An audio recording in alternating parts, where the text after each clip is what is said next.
Mais que s'est-il passé à l'Élysée la nuit du 31 août 1997 pendant laquelle Lady Diana est décédée dans un terrible accident de voiture? Si est une histoire vieille de 20 ans qui a ressurgi dans le Dauphiné libéré. La nuit de la mort de la princesse, malaise au palais de l'Élysée, Jacques Chirac est introuvable. Si est Bernadette Chirac, qui ira s'incliner devant le corps de Lady Diana. On fait le point. L'histoire est loin d'être inconnue du grand public.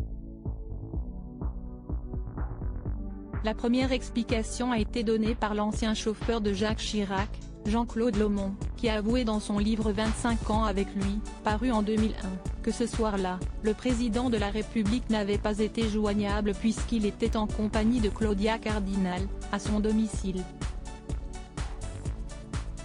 Renaud Revel, journaliste à l'Express, confirme cette histoire dans son livre Les Amazones de la République, ajoutant que le président de la République arrivera en trombe vers 3 h du matin sous le pont de l'Alma où tout le monde l'attendait.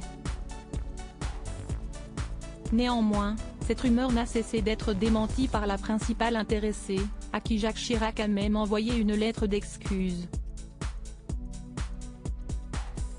Malheureusement pour elle, le son de cloche semble être presque le même du côté de l'opposition de l'époque. Aquilino Morel, ancien conseiller de Lionel Jospin, avouait dans le livre L'abdication, édition Grasset, pendant plusieurs heures, nous avons cherché à joindre le président de la République. En vain. Très embarrassés, nos correspondants de l'Élysée n'ont jamais été en mesure de répondre à nos demandes réitérées. Jamais nous n'avons réussi à joindre le chef de l'État.